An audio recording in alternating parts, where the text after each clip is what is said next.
La Poche Bleue, une présentation de La Cage Chez Vous et d'AutoHebdo.net.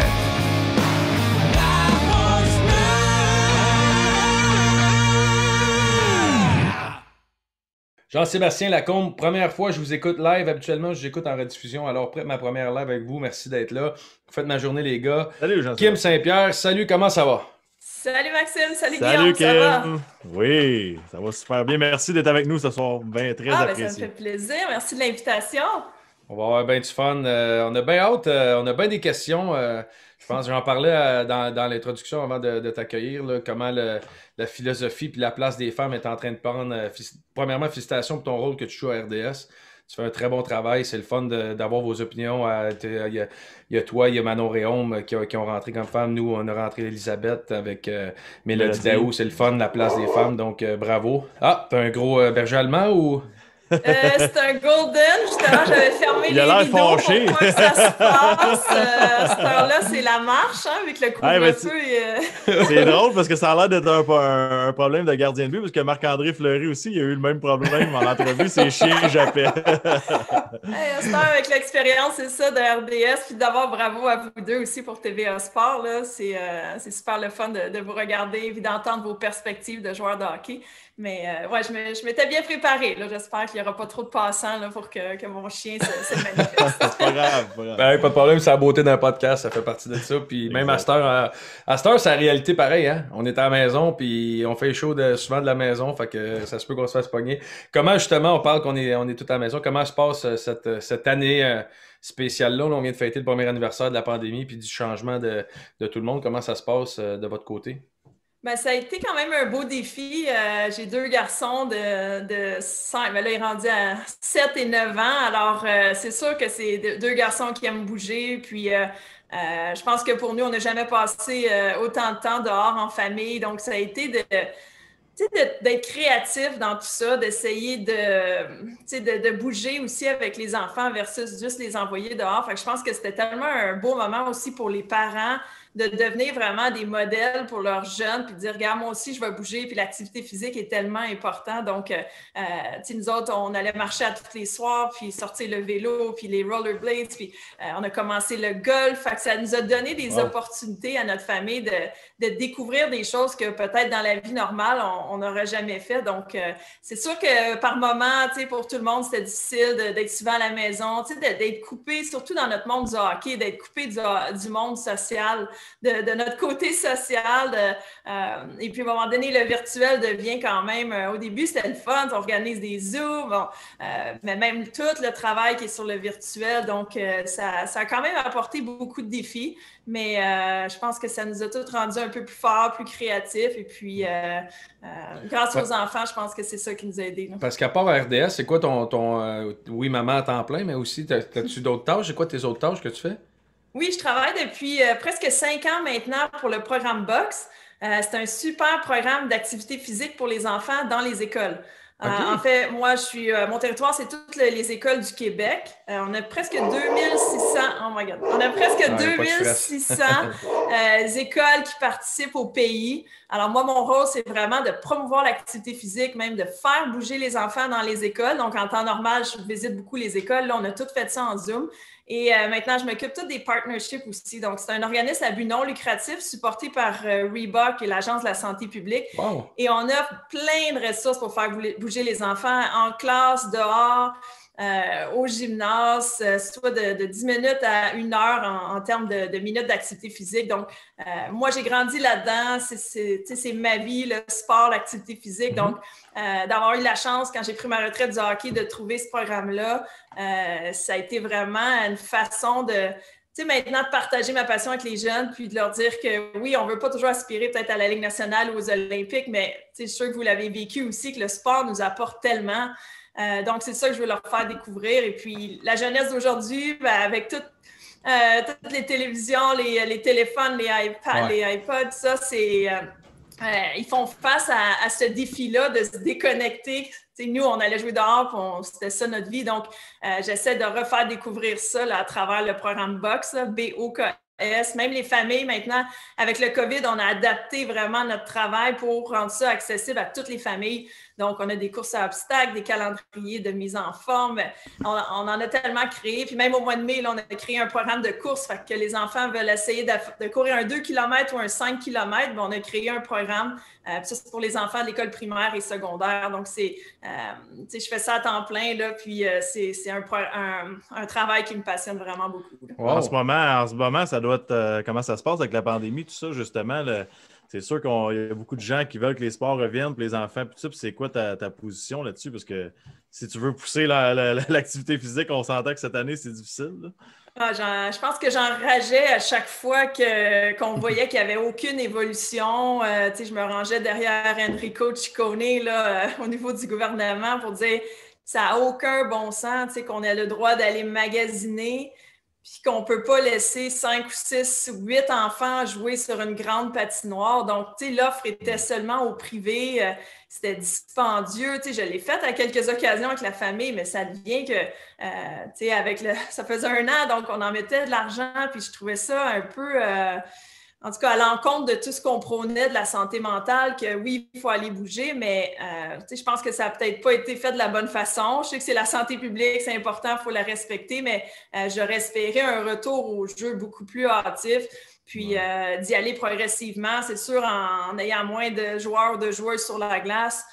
Parce que, l'été passé, dans le fond, le soccer a eu lieu pour mes enfants, puis le baseball aussi, puis ça s'est super bien été. Il n'y a pas eu de cas non plus. C'est sûr qu'on était dans un milieu extérieur. Mais, je ne sais pas si vous l'avez vécu, moi, je suis au patin libre avec mes enfants, puis j'avais le droit d'être 25 c'est ça. enfants sur une glace grandeur Ligue nationale.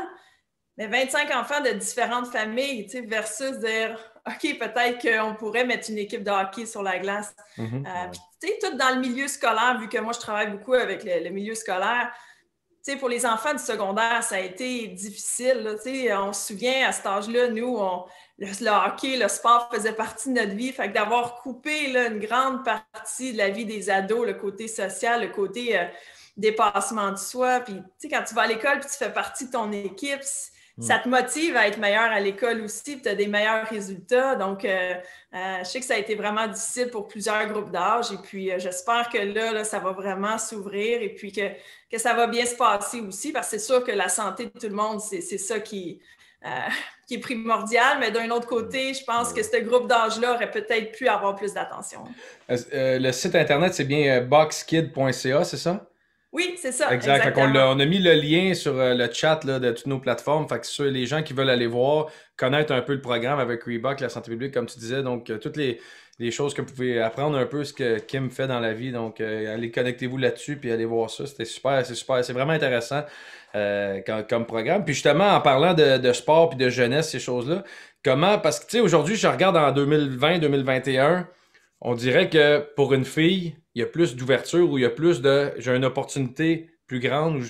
Je sais pas comment l'expliquer un petit peu, mais comment Kim Saint-Pierre s'est dit, moi, je vais aller gauler, puis je vais être gardienne de but, puis je m'en vais faire ça. Je sais pas si je pose bien ma question. Tu sais, on dirait que les avenues, t'embarques dans un sport, mais en sachant pas trop où ça s'en va, je sais pas. Comment est-ce qu'on commence ce sport-là? Kim, si tu veux, je peux te la reposer en français. Là. Max, ça, c'est dans le fond, Guillaume aimerait ça savoir. Comment ça a commencé ton aventure? En tant que gardienne de but, à l'époque, on s'entendait que c'était pas une époque facile là, pour une fille dans le monde du hockey. Puis je vais rajouter une partie B à la question, c'est es-tu surprise que c'est pas rendu plus loin, mettons, aujourd'hui, que c'est pas plus ouvert, puis on est encore barré, pareil, mentalement, à un autre niveau. T'es supposé de résumer, Max, pas d'en reposer une plus longue. C'est correct, Guy? Ça va bien, c'est la question 1. Même, sérieux, t'as pas entendu, mais même le chien a jappé après ta question. Alors, je vais répondre à la question 1A. La première demi-heure. C'est ça. Ben, moi, j'ai grandi dans une famille de sportifs, donc je faisais tous les sports imaginables, sauf le hockey. C'est sûr que c'était pas un sport que mes parents voulaient nécessairement me lancer parce qu'il n'y avait pas d'opportunité. Fait que moi, j'ai commencé à faire du patin artistique.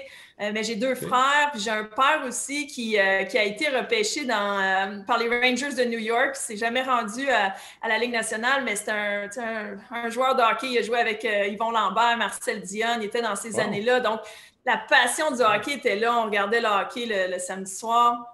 Et puis, en jouant avec mes frères, ben, tu sais, j'y ai pris goût. Mais, tu sais, je voyais pas de femmes jouer au hockey. C'est pas comme si il y avait une Ligue nationale de femmes. Il n'y avait pas de Jeux olympiques pour les femmes au hockey dans ces années-là. Mais moi, c'est vraiment une passion que j'avais. Et puis, malgré que j'étais différente, que j'étais la seule fille dans mon équipe jusqu'à l'âge de 18 ans, tu sais, ça m'importait peu. C'est sûr que j'en ai entendu des histoires. Puis, je pense que c'est le cas de Caroline Ouellette, de Chandeline Labonté. Tu sais, toute notre génération, on a vécu dans ce monde-là, de dire le hockey, c'est pas pour les filles. Puis, tu sais, moi, mes idoles ou les personnes, les modèles, c'était Patrick Roy, c'était Martin Brodeur. Ouais. Fait que, tu sais, de s'identifier à... Tu sais, je sais, vous êtes quand même des beaux modèles, là, mais une femme qui s'identifie à un monde masculin, c'est quand même difficile de rêver un jour. Fait que quand j'ai vu que Manon Rhéaume a réussi, ça a été vraiment une révélation de dire, OK, enfin, il y a des portes qui s'ouvrent. Puis c'est surtout les mentalités des gens qui ont pris tellement de temps à changer. Puis je suis tellement heureuse aujourd'hui de voir qu'une petite fille qui demande à ses parents de jouer au hockey, tu sais, automatiquement, ils vont dire oui parce que les opportunités maintenant au niveau collégial, au niveau sport scolaire au secondaire, au niveau universitaire canadien, américain et les Jeux olympiques qui ont finalement fait surface. Et là, on se croise les doigts que la Ligue professionnelle fonctionne aussi. Donc, c'est d'avoir fait partie de cette évolution-là versus quand moi, je pensais que j'étais une extraterrestre parce que j'en voyais pas d'autres filles qui jouent au hockey. Donc, mais ça a été difficile, tu sais, surtout quand tu arrives dans le Bantam 2A, Midget 2A, tu sais, c'est du sport élite. Puis là, les garçons commencent à dire, OK, il y a une fille qui prend ma place. Tu sais, les camps d'entraînement, vous en avez vécu, hein, puis vous avez été sûrement retranchés souvent, puis ça m'est arrivé. Fait que c'était toujours, tu voles la place d'une fille ou tu n'as pas d'affaires là, ou tu retournes dans ta cuisine, va faire tes choses de fille. Mais je pense que ça m'a bâti une confiance en moi, puis peut-être le fait que j'étais gardienne aussi, tu sais, c'est un poste qui est différent dans une équipe, là. Les goalers, on sait déjà toujours, que vous êtes bizarre, fait que ça passait mieux. Ouais, c'est ça. Fait que peut-être que ça l'a aidé, justement. Puis je pense que je jouais pour les bonnes raisons aussi. Tu sais, j'étais pas là pour être la première femme à accomplir quoi que ce soit. Tu sais, je pense que tous les coéquipiers que j'ai joués, ils vont vous le dire que j'étais vraiment une passionnée du hockey. Puis pour moi, je n'avais pas d'option de jouer avec les filles. Il n'y en avait pas dans mon coin. J'ai grandi à Châteauguay. Donc, le hockey mineur de Châteauguay est incroyable. Puis ils m'ont donné toutes mes chances. Mais tu sais, je jouais à softball l'été puis au soccer, mais je jouais avec les filles parce que ça, c'était super développé. Fait que tu sais, j'ai vraiment connu de dire, OK, je joue avec les filles dans les sports que j'ai des opportunités. Et puis, au hockey masculin, ça a été jusqu'à l'Université McGill. Et là, c'est là que j'accrochais mes jambières. Il n'y avait plus d'opportunités aux juniors majeurs, aux seniors. Puis là, l'Université McGill m'a offert un scholarship. Bien, il n'y en avait pas de scholarship dans le temps, mais m'ont offert de continuer ma carrière et justement de faire ma transition au hockey féminin. Ça a été quoi ta pire déception? Tu sais, comme jeune fille, l'affaire que tu as fait le plus mal entendu ou que tu as vu? Ou, on s'entend que vous avez vécu tellement d'affaires dans le monde du hockey. Y a-t-il un moment que tu étais dans la chambre ou peu importe, puis tu as comme fait, hey, là, tu as dépassé les limites? Là?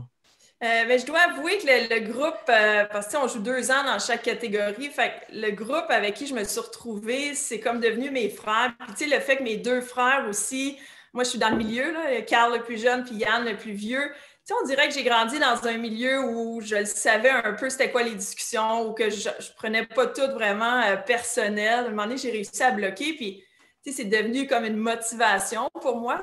Mais c'est sûr que je pense que c'était peut-être plus difficile pour mes parents. Tu sais, dans les estrades, tu n'as pas de contrôle. Tandis que moi, quand je mettais mon masque, tu sais, je pouvais contrôler, puis tu sais, de gagner des matchs contre des gars, puis les voir le lendemain à l'école. Ou, tu sais, c'était le fun de quand même de faire face à ce défi-là.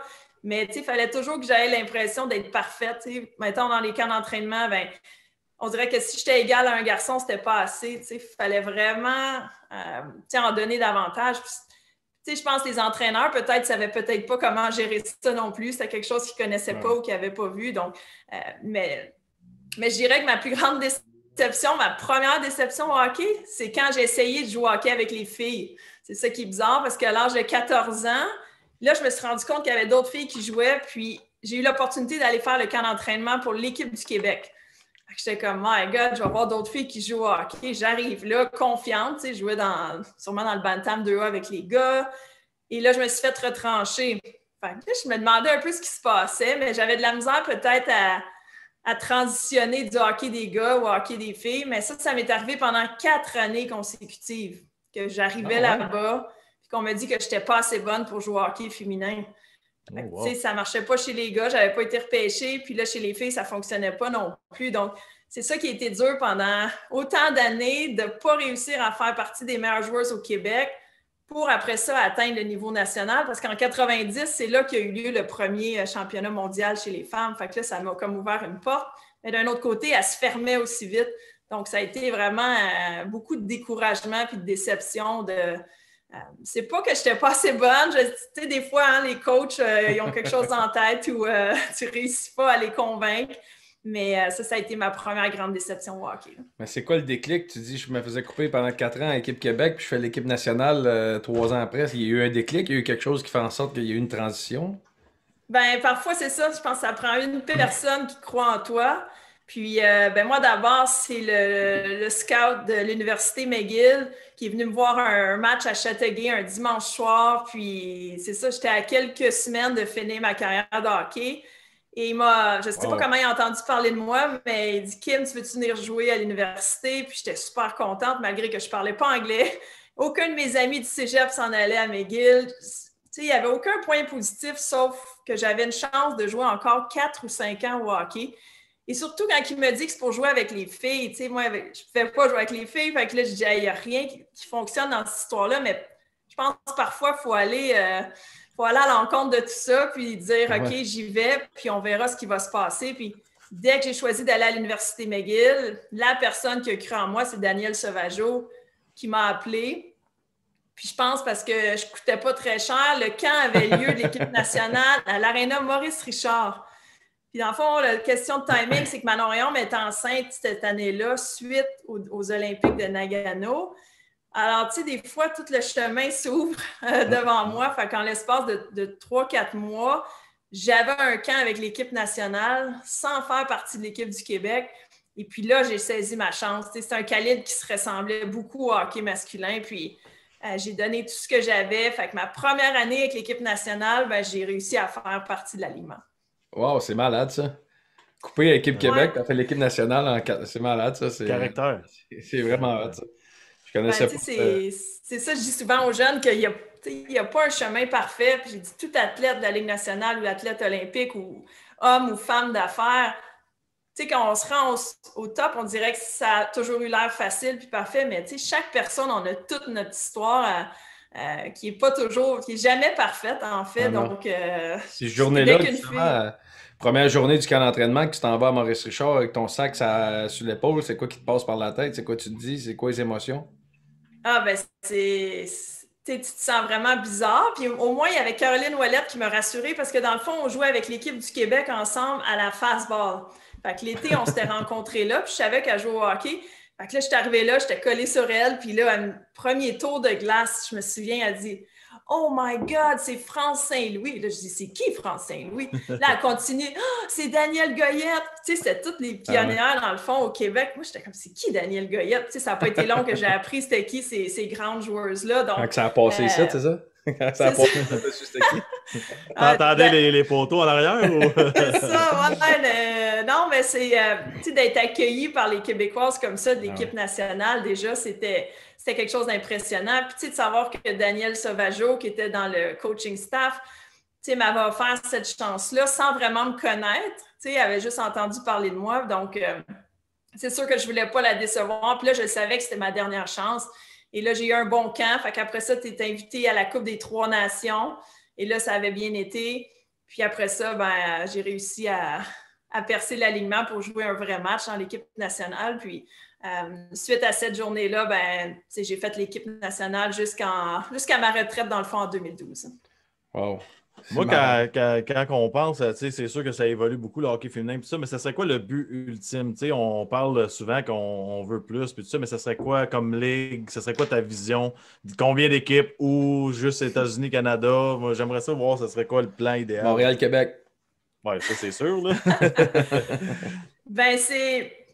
On veut vraiment notre ligue professionnelle. Je parlais avec mon petit garçon, puis hier soir, justement, il me disait encore, mais maman, pourquoi il n'y a pas une ligue nationale pour les femmes? Tu sais, c'est le fun parce que cette génération-là, ils ils voient que les femmes, autant que les hommes, peuvent jouer au hockey. Fait que, je sais que ça va arriver, mais pour moi, c'est pas arrivé assez vite. Après les Jeux de 2002, là, on se disait, là, c'est la révolution du hockey féminin, première médaille d'or olympique. Ça va lancer vraiment cette ligue professionnelle-là, mais il a toujours manqué plusieurs éléments. Le groupe de leadership n'était pas dédié. Je pense que le monde ne croyait pas assez au produit. Et puis maintenant, là, je pense qu'on est vraiment rendu là. Avec l'association, la PWHPA, donc l'Association des joueuses professionnelles, donc les meilleurs de Team Canada et Team USA se sont mis ensemble. Fait que ça, déjà là, c'est une force. Et là, de réussir à attirer la Ligue nationale là-dedans, puis selon moi, c'est sûr que ça passe par là. Un peu comme la WNBA au basketball. Ils ont énormément de support du côté masculin puis de la NBA. Et là, on commence même à voir les joueurs de la NHL porter le chandail de l'Association des femmes. Il y a 4 équipes présentement qui ont offert des matchs aussi à cette association-là. Le prochain week-end, c'est à Saint-Louis, mais les filles ont joué au Madison Square Garden, ils ont joué à Chicago. Il y a aussi Toronto qui ont voulu apporter. Puis le Canadien de Montréal, il supporte énormément le centre 2102. Ça, c'est un hub d'entraînement qui a été créé par Daniel Sauvageau à Montréal. Fait qu'il y a au moins 17 filles de l'équipe nationale qui s'entraînent maintenant. Donc ça, c'est quelque chose qu'on n'avait jamais eu, de pouvoir s'entraîner à temps plein puis de centraliser les services. Et ça a été créé à l'auditorium de Verdun. Donc, le centre 2102. Et Daniel Sauvageau travaille là-dessus depuis 2 ans. Donc là, elle essaie d'attirer des commanditaires. Je sais qu'il y a déjà Sun Life, puis qu'il y a Jeff Molson qui a manifesté son intérêt et qui offre un appui incroyable. Fait que ça, déjà là, c'est une évolution qu'on n'a jamais eue. Là. Moi, quand j'étais avec l'équipe nationale, il fallait se trouver des heures de glace. Puis, mon père, c'est lui qui venait faire mes pratiques de goaler. Puis, c'était difficile, il fallait tout gérer nous-mêmes, le côté tout médical aussi. Donc là, Daniel, avec son équipe, ils ont réussi à faire ça à Montréal. Donc, dans l'éventualité qu'on a une équipe professionnelle, c'est sûr qu'elle serait centralisée à cet endroit-là. Verdun, l'auditorium, honnêtement, tu y mets un petit peu d'amour, puis c'est parfait comme aréna. Je pense que ça a été rénové récemment. Les arénas de Montréal commencent à se refaire une beauté, enfin. Mais en fait, comme pour répondre là, plus précisément, je pense qu'on devrait commencer à 6 équipes parce que le talent, il est là, mais on veut quand même de la profondeur. On veut 4 bonnes lignes, on veut de la bonne défensive, nos 2 bonnes gardiennes. Mais pour ça, il faut attirer les meilleures européennes. Et il y en a des bonnes joueuses en Russie, même en Chine, en Italie, en Suisse. Mais pour les attirer, ça prend de l'argent parce que sinon, eux autres ne sont pas payés. Nous, on avait un peu d'argent de Hockey Canada pour nous supporter là-dedans, juste pour couvrir nos dépenses. Mais comment attirer les filles? C'est sûr que ça prend des salaires, ça prend des conditions, ça prend les contrats. Est-ce que le modèle européen pourrait-il créer à un moment donné? Parce que je l'ai vécu, moi, à Lugano, on avait l'équipe féminine là-bas. C'est des commanditaires, dans le fond, qui payent pour les salaires. Est-ce que ça fonctionnerait, ça, au Canada, au Québec? Je pense que c'est ça qu'ils essaient de recréer un peu avec la Ligue nationale, d'avoir le support financier. Avant, la Ligue qui existait, c'était la Ligue canadienne de hockey féminin. Et puis, à un moment donné, c'est ça, ils ont manqué d'argent ou c'était pas profitable, mais... c'est sûr, pour avoir des fans dans les estrades, ça prend les médias, ça prend les contrats de télé. C'est un peu dire, on a besoin des fans, mais on a besoin de l'attention médiatique. Mais moi, c'est sûr que je crois que ça commence par le produit que tu mets sur la glace. Puis, il faut convaincre les gens. Je ne sais pas si vous avez déjà vu des matchs de hockey féminin live, mais c'est incroyable. Une fois que les gens viennent voir, ils comprennent que oui, on ne va pas se battre, que oui, on n'est pas physiquement fait comme les hommes, mais d'apprécier la différence comme on apprécie le sport féminin, le golf féminin, le tennis féminin, ça offre autre chose. Puis c'est sûr que le hockey prend beaucoup de place, mais il faut juste se mettre, dire, OK, c'est des femmes qui jouent au hockey, mais d'apprécier le talent. Puis on s'entraîne autant que les hommes, on met autant de temps là-dedans. Mais là, le problème, c'est que les filles travaillent à temps plein, s'entraînent tard le soir, puis tous les week-ends sont sur la route pour jouer. Donc ça marche, ça ne fonctionnait plus. Si on veut permettre aux filles de s'entraîner à temps plein puis d'être une joueuse de hockey, c'est sûr que Tu le joues au calibre hockey, va ça. augmenter. Ouais, c'est ça, vous êtes déjà bonne. Puis en plus, vous pouvez prendre un autre coach justement en pouvant vous concentrer 100% sur le hockey. Mais, tu sais, c'est pas facile de travailler, aller t'entraîner et jouer après. Là. On a quelqu'un qui dit que l'auditorium, après 3-4 ans de rénovation, il est ouvert en septembre, puis il est rénové. Fâchez-vous pas, là. Toi, Guillaume, parce que tu J'ai te une rappelles question, ton entraînement en 2005, là. Calme-toi, là, ça fait 16 ans. Ouais, c'est ça. Mais j'ai une question. Est-ce que le hockey féminin a été nuit par... tu sais, mettons, la plus grosse plateforme que vous aviez, c'était les Olympiques ou les Championnats du monde, où on avait la chance vraiment de voir du hockey féminin à la télé. Puis là, on avait des matchs inégaux. Fait que les gens avaient une opinion ou une vision que tu avais les States puis le Canada, puis tu avais le reste du monde un peu. Est-ce que ça peut avoir nuit un peu à l'opinion du hockey féminin? Peut-être au tout début, mais ça a souvent été, comment on dit ça, un double standard. Par exemple, les filles, mettons qu'on joue contre l'équipe d'Italie, mettons aux Jeux olympiques, on les avait battus, je pense, 12-0. Ben là, on dit le hockey féminin, il n'y a pas de calibre, il y a juste le Canada puis les États-Unis. Et là, si tu vas, mettons, au championnat junior, là, cette année ou l'année dernière, puis il y a des scores comme ça de 8-0, hey, on est donc fiers de nos joueurs, puis on les trouve donc bons, puis ils se sont entraînés, puis ils ont une belle équipe.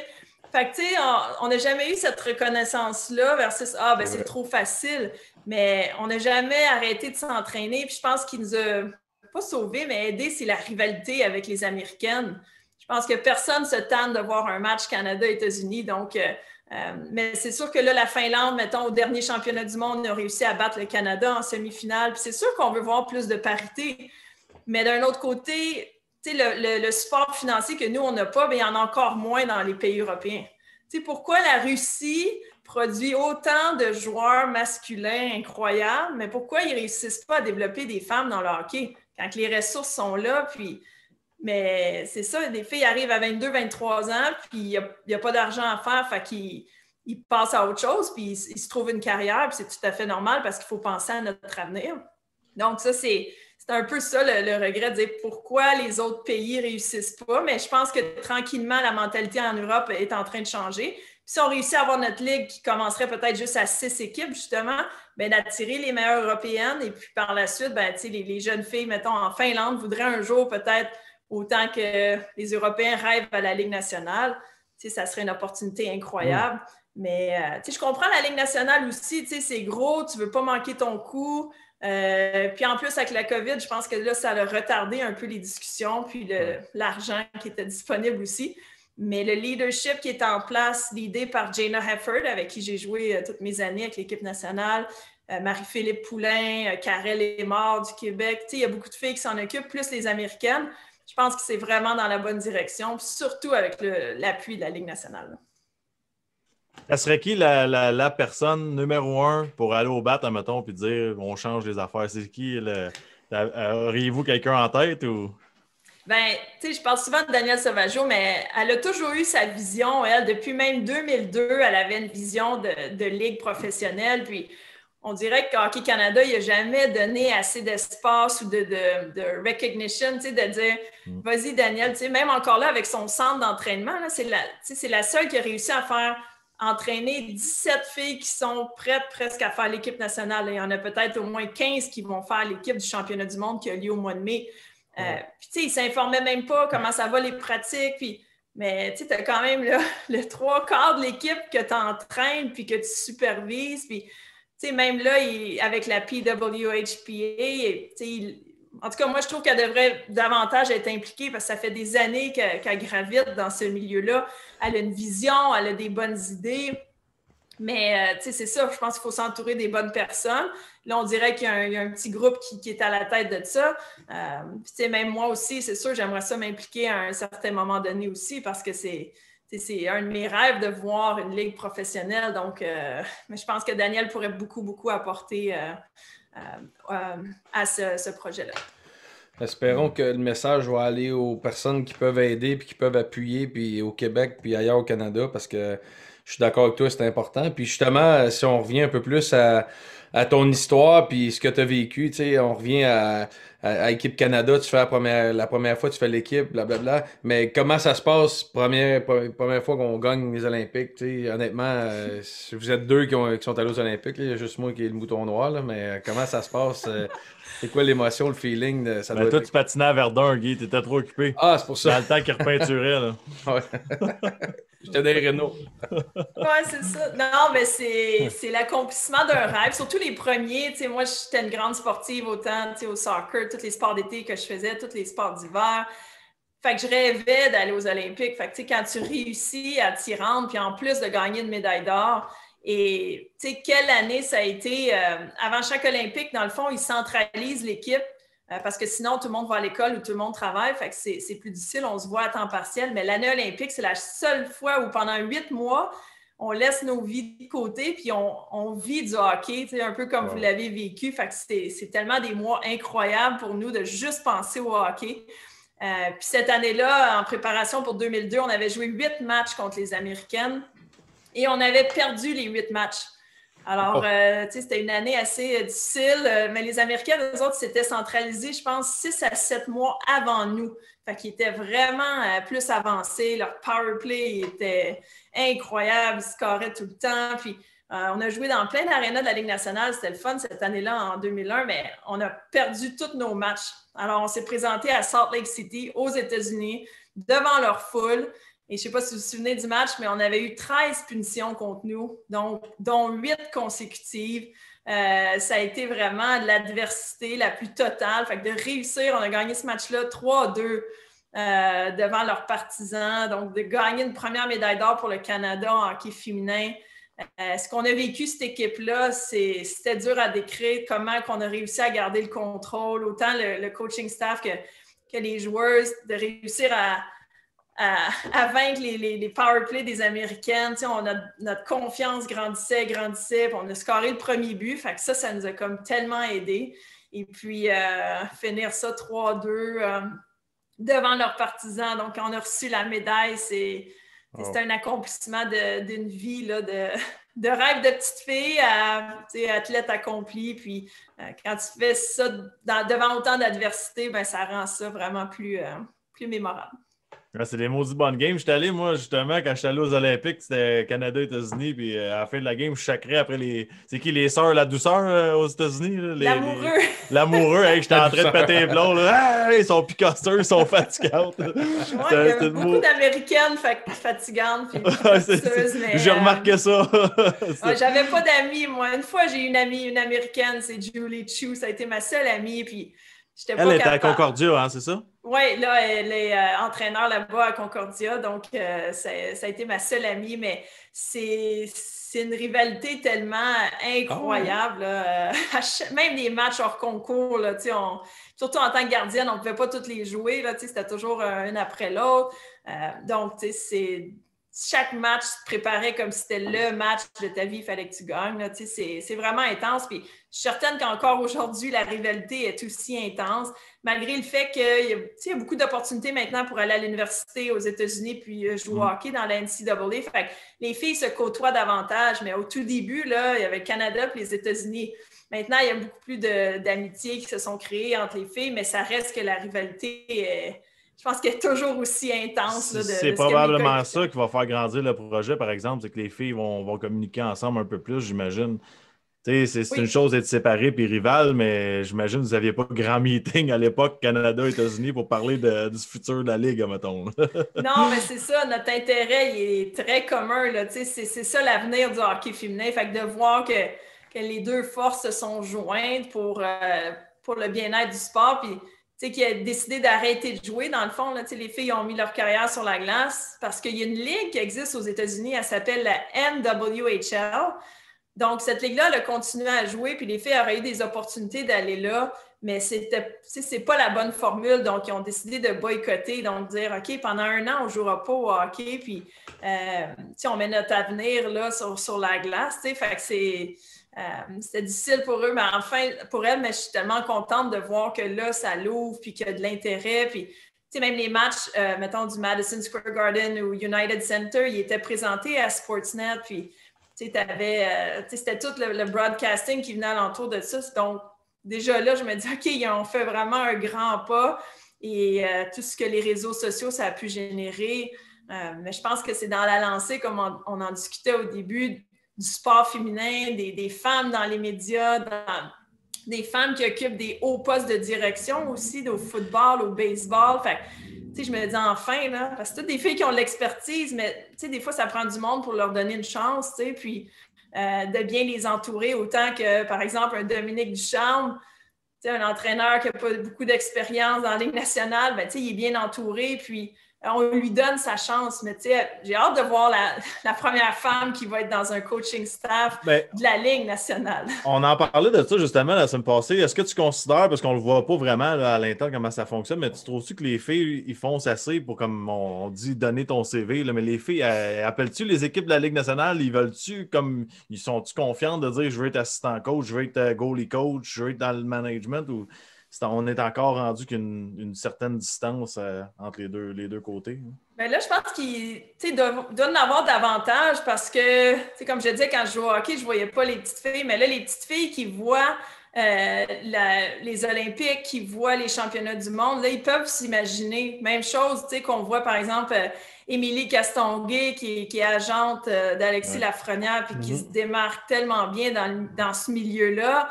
Déjà là, une petite fille ou même une adolescente ou un adulte peut dire, bon, ben, elle a réussi, c'est inspirant, puis c'est motivant. Puis même chose, les entraîneurs qu'on voit au football dans la NBA ou dans les ligues professionnelles, c'est inspirant, quoi qu'il y ait le sport féminin aussi. Fait que je me dis, s'il y a une ligue nationale de femmes, on veut les meilleurs aussi entraîneurs qui restent parmi nous. Mais bon, on verra. Par exemple, moi, je me suis développée dans le hockey masculin. Il y en a peut-être que ça va être de rester du côté masculin. Mais je sais qu'il y en a beaucoup qui ont de l'expertise puis qui auraient leur place. Mais bon, j'ai hâte, parce qu'on dirait que le hockey, c'est un peu plus conservateur, mais j'ai hâte de voir une équipe parce que là, on les voit, les filles sont plus au niveau recrutement ou développement des joueurs, comme Hayley Wickenheiser. C'est Toronto puis Seattle, c'est ça? Seattle, je pense que c'est Granato. Mais total, là, on a France, Margaret à Montréal, il y a Toronto, il y a Seattle. C'est où les autres destinations? Il y a Chicago qui ont engagé Kendall Coyne, Schofield, qui était, si on se souvient, au dernier Skills Competition à Saint-Louis. C'est elle qui avait fait le tour de glace quasiment aussi rapide que les gars. Même elle avait battu certains gars. Donc, elle est encore active dans l'équipe nationale des États-Unis et est au développement des joueurs. Le même poste que Hayley Wickenheiser a à Toronto. Camille Granato est avec Seattle au niveau du recrutement. Il y en a deux autres aussi. Je pense que c'est Blake qui jouait justement à Lugano, l'équipe. C'est une fille, une Américaine. Je ne sais pas son nom de famille. Elle est recruteur. Je ne suis pas sûr si c'est pas elle. OK. Ben, je pense en tout cas, c'est ça qu'il y en a deux autres. Puis il y a une gardienne de but contre qui j'ai joué de la Suisse. Elle est DJ dans une équipe pro masculine en Ligue suisse. Fait que je ne sais pas si c'est la A ou la B, mais je sais qu'elle est impliquée à l'essayer comme. Oui, c'est ça. Donc, ça commence vraiment l'opportunité, les expériences qu'on a eues avec le hockey. C'est sûr que ça fait qu'on aurait notre place, mais bon. Blake Bolden. OK. Les recruteurs, j'essaie de trouver où, là. Est-ce qu'il y a une ligue, mettons, là, je prends par exemple, on parle souvent de laisser la place aux jeunes Québécois, ces choses-là. Est-ce que, mettons, un club comme Trois-Rivières dans East Coast qui est endossé par le Canadien serait quelque chose d'intéressant pour, mettons, toi, il t'appelle, il dit on aimerait ça, peu importe le poste, là. C'est quelque chose que tu fais comme crime, ça pourrait me tenter ou. Ouais, fais pas savoir comment j'avais le goût d'aller coacher Carey Price là, quand il y avait de la OK, qu'est-ce que tu lui dis? Qu'est-ce que tu aurais dit? Demain, je t'engage. Qu'est-ce que tu lui dis? Premièrement, je vais te dire avec quoi tu as recommencé. D'après moi, c'est Guillaume mérite toujours de moi, mais Carey, va donc en pêche au petit poisson des chenaux pour une semaine. Là. Ça va te faire du bien. Moi, je le trouve trop calme. Je pense que je l'enverrais pêcher d'autres choses que des petits poissons. Mais, Non, mais c'est un bon exemple. Là, l'équipe qui va grandir à Trois-Rivières, ça pourrait être une belle façon. Là, ou même avec le Rocket. Puis, même le Canadien offre, il y a Margaret, il y a des femmes déjà impliquées là, au niveau de la haute direction. Moi, je pense que ça va beaucoup évoluer dans la prochaine année, justement, parce que il y a des équipes qui donnent l'opportunité à ces femmes-là, puis ils ont beaucoup de succès. Donc, c'est vraiment, si on a la chance d'être entourés autant qu'on entoure un homme, ben, c'est sûr que qu'ils vont pouvoir se développer puis apporter beaucoup, là, justement, à l'équipe, parce que les femmes, hein, on pense différemment, on a une autre mentalité, on apporte autre chose. C'est bon, important. Hein, ouais, c'est bon parce que, tu sais, à un moment donné, là, les vieux qui sont là, ça fait 85 ans dans le bureau qui se disent la même affaire. Le message, je passe plus. Là. Le recyclage de coach, comme moi et Guillaume, on appelle, là, on la trouve bien bonne, mais c'est assez. Dis pas ça, moi, Max. Non, mais sérieusement, là, les gars, ils ont coaché dans tous les modes possibles. Les pantalons éléphants, les pantalons serrés, les pantalons larges, les pantalons tête. Ils recyclent la patente au complet. Changer, à un moment donné, là, ça s'appelle évoluer, la gang. C'est quoi le... Pour les gens qui ne sont pas fans de hockey féminin, on sait qu'il n'y a pas de contact. C'est quoi les plus grosses différences? Parce que tu rentres en mettant une femme demain coach en chef du Canadien. C'est quoi les différences dans le style de jeu que la femme va devoir s'adapter ou que les hommes devront s'adapter à la mentalité? Ben moi, c'est la même chose, là. Il y en a, mettons, Sébastien Bordelot, il vient coacher les filles, toutes les habiletés. Ça reste que l'élite, c'est de l'élite.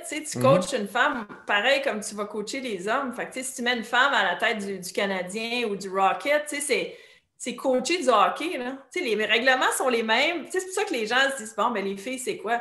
Au contraire, je pense que les femmes, ils posent plus de questions, puis ils font peut-être plus appel à leur intelligence au jeu. Un gars, tu vas lui dire, fais ça, il va le faire. La femme va peut-être plus questionner ou plus s'interroger. Le gars, il fait OK. Non, mais comme ça marche chez nous, Maxime va ramasser ton assiette. OK. C'est ça, ça marche partout. C'est vrai que je comprends. C'est ça. Moi, c'est pareil. Ça serait, tu coaches une équipe de hockey, les règles sont les mêmes, le système de jeu reste que il y a des avantages numériques, tu as un forecheck, tu as un backcheck, c'est les mêmes termes, on parle pareil, il n'y a rien de différent. Moi, la seule différence, si tu compares, mettons, s'il y a une ligue de femmes professionnelles puis une ligue d'hommes, ça va être le côté physique. Moi, je me souviens, j'ai eu la chance de pratiquer une fois avec le Canadien de Montréal. Je pensais que tu allais dire avec les boys. Il était mal. Ah, les boys, ça, c'est... Ça, c'est une autre affaire. Mais, j'étais tout petite, puis moi, j'ai 5 et 8, puis, je suis une des plus grandes, là, des femmes, mettons, Caroline Ouellette, qui était peut-être la plus grande à 5 et 10, 5 et 10 et demi. Je ne dirais pas son poids. Les filles, on parle un peu moins de poids que les hommes. On en met moins sur notre liste. Là, moi aussi, je faisais ça. Guillaume aussi faisait ça. Mais, c'est la limitation au niveau, même si on s'entraîne, c'est ça, la femme n'est pas faite la même chose physiquement. Fait qu'il faut juste accepter la différence. Autant que, par exemple, un service d'une femme au tennis ne sera pas aussi vite le service d'un homme. Fait que c'est juste de dire, OK, c'est quand même des femmes, mais on fait tout pareil comme les hommes. Là. On va avoir notre stratégie en avantage numérique. On va avoir quelqu'un qui va aller en avant du but. On va bloquer les shots. Puis, surtout les gardiens, là, l'équipement, on me demande tout le temps, c'est quoi ton équipement? Mais c'est le même que Carey Price, que Marc-André Fleury. Il n'y a pas rien en avant. C'est du stock de hockey. On a le même stock de hockey que les hommes, donc c'est vraiment la même chose. Puis, il faut accepter ces différences-là. J'aime ça. C'est vraiment intéressant. J'arrête pas de penser. J'aurais aimé ça de voir travailler avec Price. Sérieusement, ça aurait été tu vois, j'ai évité la question sans que ça paraisse. J'aurais aimé ça. Ça a apparu, mais gars, on l'a accepté. C'est correct. Il me semble que j'aurais vu ça à on a RDS, toutes des questions. Là, hein? Une petite tape d'en face. Comme moi quand je te parle. ça m'aurait fait rire, ça. Non, mais tu sais, ça arrive des léthargies, je pense qu'on dit ça. On en a tous connu. Puis, c'est là que Price est sous le microscope. Fait que, moi, je pense que ça devient beaucoup mental rendu là. Fait que c'est sûr que c'est de faire beaucoup de vidéos. Puis, c'est ça que Stéphane Waite aussi avait essayé, de faire... de revenir à la base, tu le voyais, là, tout était au ralenti. Il faut que tu retrouves tes repères parce que rendu dans la Ligue nationale, puis Price, on le sait que c'est un des meilleurs goalers. Comment qu'on peut perdre le contact avec la réalité autant que ça? Fait que c'est ça qui était triste de voir que s'il avait été dans une autre ville, peut-être qu'il s'en serait remis plus rapidement, mais là, de faire face à cette énorme pression-là. Là, il y a eu Marco Marciano qui est arrivé, que j'ai eu la chance d'avoir comme entraîneur. Fait que là, je pense qu'il a peut-être amené l'énergie, la nouveauté qu'il avait besoin, malgré le fait que je pense pas que Stéphane Waite devait être congédié. Mais parfois, c'est ça, dans les organisations, ça prend un changement et puis il faut y faire face. Mais c'est sûr que c'est un peu embêtant là, de voir son gardien comme ça connaître autant de difficultés. Puis, c'était pas des buts, non, je suis pas chanceux, c'était des buts faibles que Price devrait pas en donner autant, mettons, dans 4 ou 5 matchs. Un bâton sur la glace, ça reste un bâton sur la glace, en léthargie ou non. Là, c'est... Oui. Non, c'était des erreurs techniques de base, simples. Il se perdait. Le crease d'un gardien de but, le demi-cercle, là, il n'est pas grand, mais il avait tout perdu ses repères, même s'il ne regardait plus la rondelle quand elle arrivait. Fait que, c'est pour ça que je dis que c'est pas physique. On ne sait jamais qu'est-ce qui se passe, là, mais moi, c'était plus au niveau mental que je voyais. Ben, pour moi, c'est 90% de la game. Fait que, le physique, t'as l'aspect chance physique, mais 85-90% de la game, c'est mental pour moi parce que. Peut-être pas toi, Max. Là. Toi, Max, c'est 90% physique, 10% mental. Ouais, moi, c'est l'inverse. Patine vite, rentre dans les murs, c'est pas grave, un moment donné, tu vas arriver à la bonne place. Quand ça marche, on garde la recette. C'est ça, garde la recette.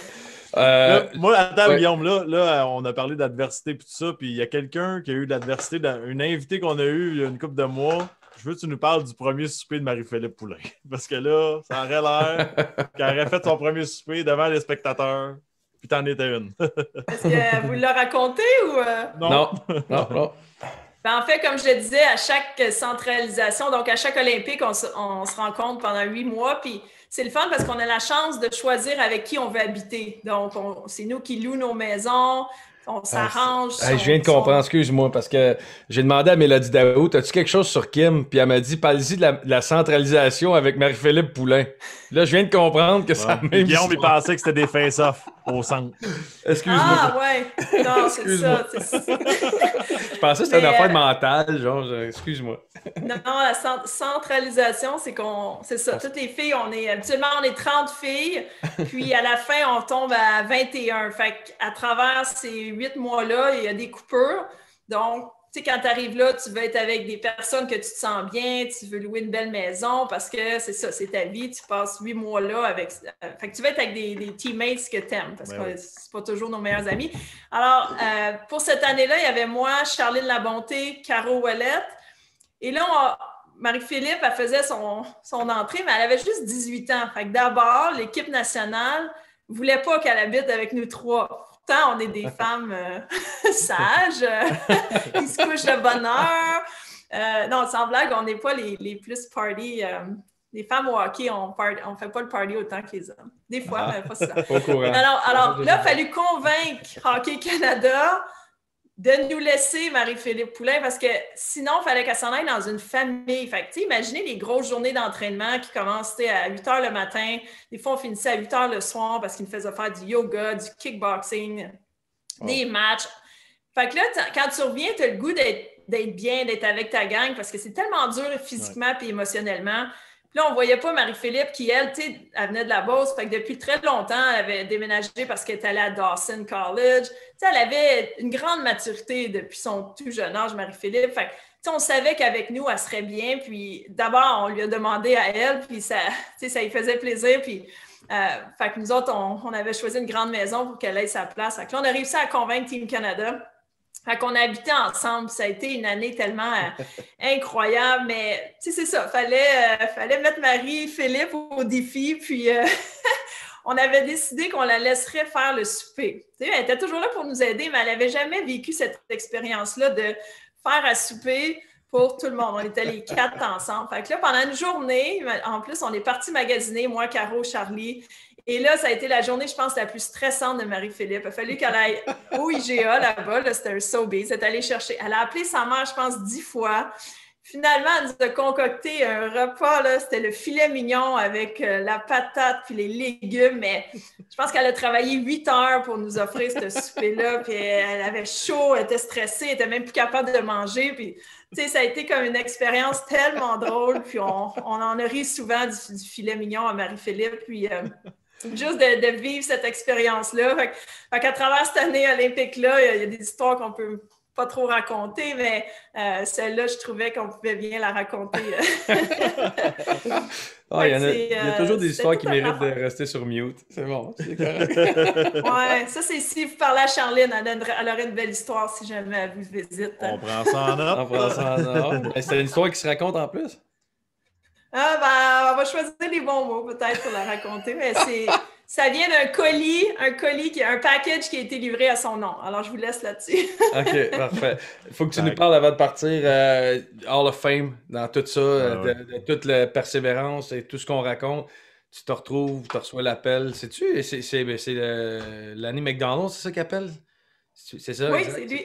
C'est quoi l'appel, cette journée-là? Raconte-nous cette journée-là.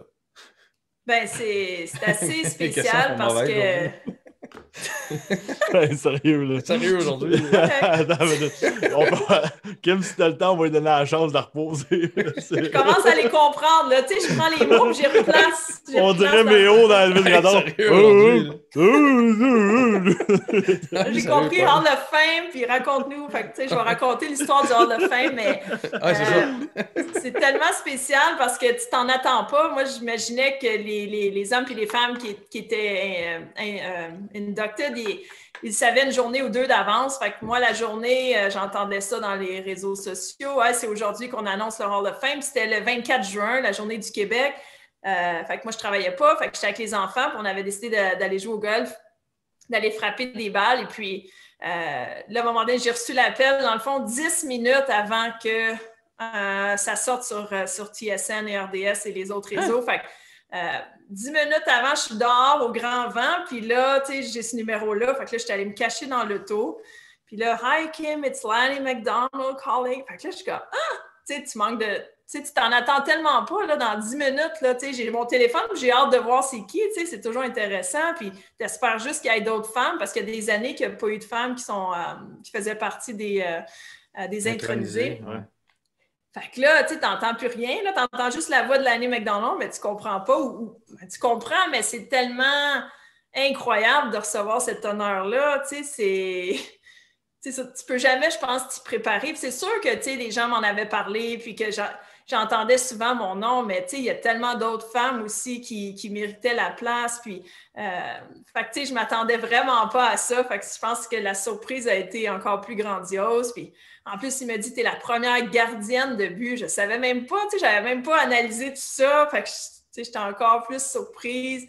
Puis d'avoir vécu ça si proche de mes enfants, puis de mon mari, Lenny Jo, tu sais, ça a été vraiment spécial, là, de dire, ça y est, tu sais. Alors là, après ça allait débouler toutes les entrevues, mais, tu sais, pour moi, ça a été un moment unique, puis ça m'a tellement fait rappeler de souvenirs comment il y a personnes qui ont eu un impact autant au hockey mineur de Châteauguay, à l'équipe du Québec, qui à un moment donné, tu sais, j'ai fini par y aller après Team Canada, toutes mes coéquipières, les coachs, tu sais, vous savez, il y a tellement de monde qui t'a donné un coup de main ou qui t'a motivé ou même qui m'a retranché, mais ça m'a aidé dans ma carrière. Fait que c'est tout ça que j'ai eu la chance de revivre à travers les entrevues, puis le hockey, c'est un sport d'équipe, fait que moi, c'est vraiment de redonner tout ça à mes coéquipières qui m'ont permis de vivre ces années-là avec l'équipe nationale. Les 10 minutes avant, honnêtement, je pensais genre un mot ou deux avant, tu sais, parle-en pas, on garde ça privé. Ça veut dire qu'il y avait sûrement du monde des médias qui l'ont su avant toi, tu sais. Ben sûrement, c'est ça, parce qu'il y a tout... Après ça sort sur les réseaux sociaux, puis c'est toutes les belles photos, puis tout ça. C'est ça, exact. Toi, t'es prête déjà quand ça dans 10 ça. minutes après, tu sais, c'est comme ça... Mais c'est fucké pareil. ça a été mon histoire la journée même, puis c'est ça, même un petit peu avant d'aller au golf, tu sais, j'avais plus de batterie, tu sais, j'aurais pu laisser mon téléphone même à la maison, mais là, tu sais, j'avais vu 8 appels manqués, mais tu sais, je connaissais pas le numéro, puis il n'y avait pas de message. Je travaillais pas, fait que j'étais comme, ben, s'il n'y a pas de message, ça doit être, tu sais, les publicités ou whatever, fait que, mais là, quand ça a sonné, il dit, fait que, tu sais, dans le fond, je l'aurais peut-être eu 1 heure avant versus 10 minutes. Et là, je m'empresse d'appeler mes parents, tu sais, je voulais pas leur penser que je leur avais caché cette nouvelle-là. Fait que, je les ai appelés immédiatement parce que sans mes parents, ça ne serait jamais passé. C'est vraiment grâce à eux puis à mes frères qui m'ont donné tellement de support à travers ça parce que ça n'a pas été facile pour eux autres des fois d'avoir à vivre, d'être une femme qui joue au hockey. C'est ça. Puis là, félicitations là, en retard, mais tout ça, c'est un beau moment. Puis là, on continue à monter. Le plus gros moment de ta carrière, puis le monde sur le chat le demande, c'est ton passage avec les boys.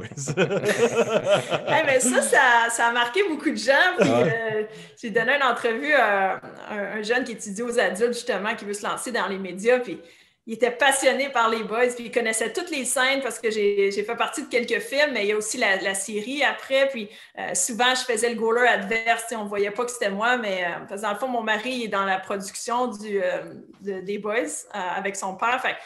C'est pour ça que j'avais l'opportunité là, d'être dans le film des boys, mais ça a été une belle expérience de tournage, puis on s'est bien amusé. Ça a été toute une franchise de films de hockey, puis ça a marqué tellement de gens. Qui a le meilleur shot, là? Qui a le meilleur shot des artistes, là? Sérieux, là? Ouais, ça n'a pas l'air fort, hein?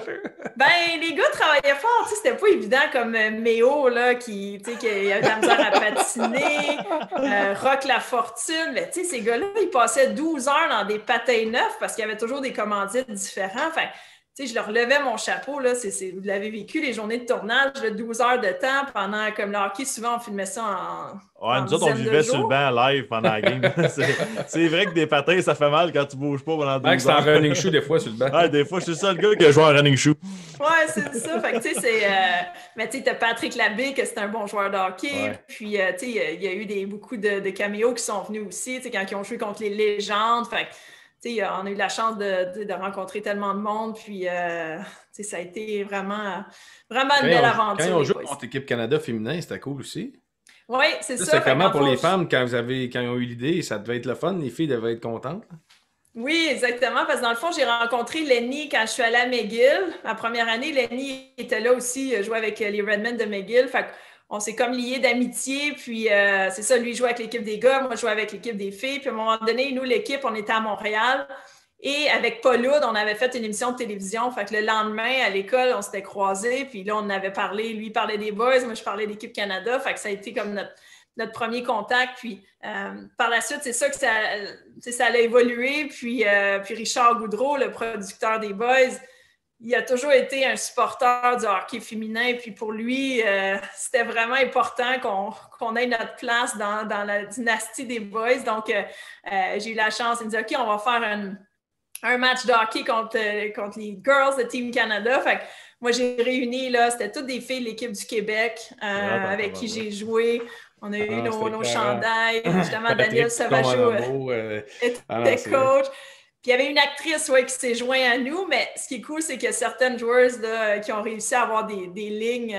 On se souvient de Caroline Ouellette qui faisait la poule, puis Nancy Drolet aussi. Donc, tu sais, ça a été une belle expérience pour nous de vivre ça avec les boys. Ah non, c'est le fun.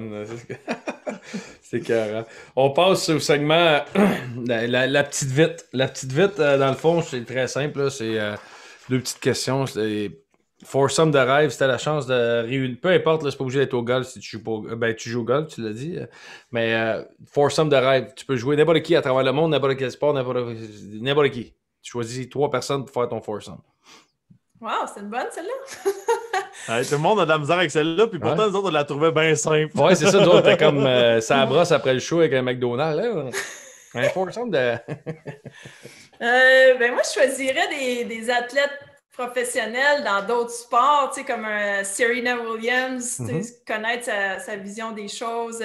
Puis il y en a une jeune au golf, Brooke Henderson aussi, que c'est incroyable tout ce qu'elle fait. Puis la troisième, c'est une jeune qui performe vraiment bien aussi. Son nom, c'est Elizabeth Hoskins. Je ne sais pas si vous la connaissez. C'est une nouvelle athlète à connaître en snowboard. Elle vient de finir 5e au championnat du monde. Je pense que ce serait le fun d'avoir un peu de vision de différents sports, mais de femmes qui ont réussi chacun dans leur domaine. Ta rencontre la plus impressionnante à date dans ta vie? Je te donne un exemple. Ce qui est facile, Guillaume, lui, c'était Janet Jackson. Il s'est jeté sur sa voiture à aller. Il regardait dedans la vitre puis il paniquait. Là. Lui, c'était sa rencontre. Hey, là, c'est qui? Fatiguant, cette histoire-là. Man. Ça sent farger. Moi, je dois avouer que d'avoir rencontré Sidney Crosby, ça a été impressionnant parce qu'il a toujours supporté notre équipe, l'équipe nationale. Puis j'ai eu la chance de le croiser aux Olympiques. Puis il a toujours pris le temps de parler à notre équipe, puis de supporter, de poser les bonnes questions, pas de faire à semblant là, qu'il fallait qu'il fasse des sourires puis prendre des photos. Fait que, je dirais que dans le monde du hockey, ça a été vraiment assez impressionnant. Puis, il y a aussi Steve Eisenman qui nous a donné un speech à l'équipe à Vancouver, là, avant la finale. Fait que, ça, c'était impressionnant. Mark Messier aussi, qu'on a eu la chance. Fait que souvent, c'était les gars de hockey qui ont tourné alentour de notre équipe, puis qui nous ont influencés d'une certaine façon. Là. Ça, j'avoue que c'était impressionnant de voir comment c'était important pour eux le hockey féminin, puis qu'ils nous donnaient tout leur support. Mais ça démontre pareil pourquoi ces gars-là, c'est pas juste des bons joueurs, c'est pas un coup de chance. C'est ça, c'est pas un coup de chance, ces hommes-là, si t'es un homme aujourd'hui. Mais Kim, merci d'avoir pris le temps. Honnêtement, je t'avais dit 40 minutes, mais on est rendu, ça fait tout le temps ça, là, on dépasse un peu, puis c'est intéressant. J'aurais continué encore. On dirait que le hockey féminin a tellement d'affaires encore qu'on doit parler parce qu'il y a tellement d'espace qu'il faut aller attaquer pour réussir à rendre ça plus gros puis plus important, puis c'est important qu'on le fasse, puis si on peut, avec cette tribune-là, réussir à aider un peu d'une certaine façon, puis j'en parle à Max Live, là, mais il faut aller voir le centre de Danielle Sauvageau pour essayer de faire quelque chose avec elle là-bas, ça serait vraiment très ça serait cool, ça. Ah, ça, c'est sûr, puis de voir tout ce qu'elle a mis en place, ça vaut vraiment la peine. Ça fait deux ans qu'elle investit son temps là, bénévolement. Ah, les garçons viennent d'arriver. Viens dire allô, Liam. Salut les boys. Salut. Comment ça va? C'est Liam. Maxime et Guillaume. Allô, Maxime. Allô, Guillaume. Enchanté, mon petit bonhomme. On voit sur la télé. Oh oui, tout le monde te voit. Là. Tu peux leur dire bonne nuit? Bonne nuit. Salut mon chum. C'est-tu son premier acting? Parce qu'on va mettre ça dans... il a été dans un des box et ça, c'est Eden, le deuxième. Salut Eden. Allô. Comment ça va? Lui, il a une face de tannant, lui. Ah ouais, un petit peu. Les deux sont tannants. Ah oui? Les deux adorent le hockey. Eden, il aime beaucoup Ovechkin, puis Liam, il aime... C'est qui ton joueur préféré, maintenant? Toffoli, ouais. Oh, ils sont bons, très bons. C'est-tu Toffoli ton joueur préféré après 6 matchs avec les Canadiens, Maman? Avant qu'il affronte Vancouver. Il joue pour le Canadien, lui, non? Ah, attends, je vais enlever ça, je pense qu'ils ne vous entendaient pas. Est-ce qu'il a joué pour le Canadien, lui? Oui, les deux ont joué pour le Canadien. Ah oui, ouais, je le sais que l'autre monsieur, ça fait bizarre. Ça paraît pas. Il a joué pour le Canadien. Ça fait longtemps, on est vieux. Gars, j'ai du blanc dans ma barbe. C'est le fun de vivre le hockey à travers leurs yeux. Ah, ça doit être alors, c'est drôle. Dans le coaching aussi, fait que c'est le fun d'aider au développement, puis de voir ça à travers leurs yeux. Ça nous rencontre un peu peut-être ce que nos parents ont vécu face à nous quand on a grandi dans le beau monde du sport. Fait que c'est cool. Ah, c'est carré. On a plein de messages. Le monde sont super contents de voir les enfants puis ils trouvent ça le fun au bout. Ah, c'est cute, toi. Il y a le sourire d'Ovechkin. Aiden, il a perdu une dent en avant. J'adore ça. Salut, Aiden. Bye. Salut, bonne nuit, les boys. Merci beaucoup, Kim. Merci, Kim, d'être venu. Bye bye. Bye bye.